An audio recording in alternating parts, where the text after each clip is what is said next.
നോമ്പ് ആത്മവിശുദ്ധീകരണത്തിൻ്റെ പുണ്യദിനങ്ങൾ. പ്രാർത്ഥന, ഉപവാസം, പരിത്യാഗ പ്രവൃത്തികൾ എന്നിവയിലൂടെ സഞ്ചരിച്ച് കാൽവരിയിലേക്ക് എത്തുന്ന സഞ്ചാരം. കാൽവരിയുടെ നെറുകയിൽ ഉയർത്തിയ മരക്കുരിശിന് സമീപം നമുക്കും നിൽക്കാം അല്പനേരം. ഒരു കടലോളം സ്നേഹം തന്ന ഗുരുവിൻ്റെ ഹൃദയം വറ്റിവരണ്ട് വെണ്ണീറാകുന്നു. മനുഷ്യചേതനയുടെ വിറങ്ങലിക്കുന്ന ചോരപ്പാടുകൾ ഒഴുകിയിറങ്ങുന്ന ഗെത്സെമൻ താഴ്വര. ഒത്തിരി നെരിപ്പോടുകൾ ഹൃദയത്തിൽ കൂട്ടിവെച്ച് ഗാഗുൽത്ത വീണ്ടും കറുത്ത കുപ്പായമണിഞ്ഞു. ഗെത്സെമൻ തോട്ടത്തിലെ കല്ലുകൾ ചോര വീണ് നനഞ്ഞു. തിന്മയുടെ ശക്തി ആർത്തട്ടഹസിച്ച് ആർത്താടിയപ്പോൾ ഏറ്റവും വലിയ സ്നേഹത്തിൻ്റെ മുറിവ് കാൽവരിയിൽ കണ്ടു.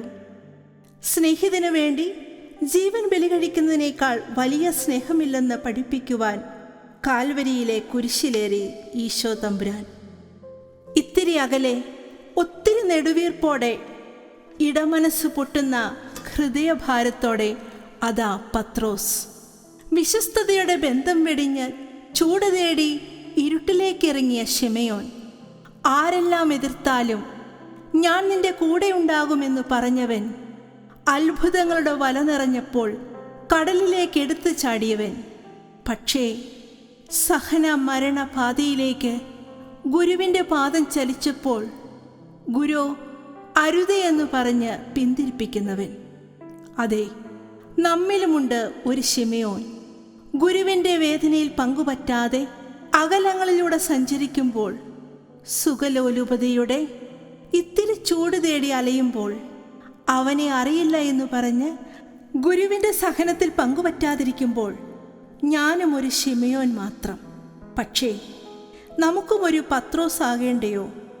ഒരു വിശുദ്ധ പത്രോസ് നമ്മിലും രൂപപ്പെടട്ടെ ഈ നോമ്പാചരണത്തിലൂടെ.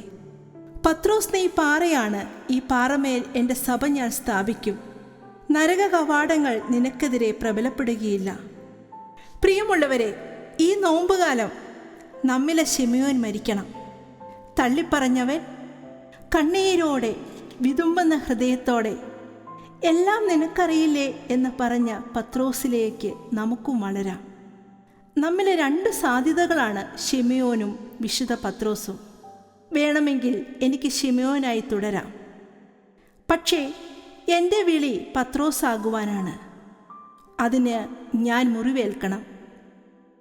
പ്രിയമുള്ളവരെ, മുറിപ്പാടുകൾ എപ്പോഴും സ്നേഹത്തിൻ്റെ അടയാളങ്ങളാണ്. കുരിശിൻ്റെ ചുവട്ടിൽ നിന്ന് നമുക്ക് മുറിവേൽക്കുവാൻ, സ്നേഹിക്കുവാൻ പഠിക്കാം. ഒരിക്കൽ ഫ്രാൻസിസ് അസീസി ക്രൂശിത രൂപത്തിൻ്റെ മുൻപിൽ മുട്ടുകുത്തി ഭാവനാത്മകമായി ക്രൂശിതനോട് ചോദിച്ചു, അല്ലയോ ഗുരു, ഈ നിമിഷം നീ എന്താണ് ഒരു സന്ദേശം എനിക്ക് തരിക?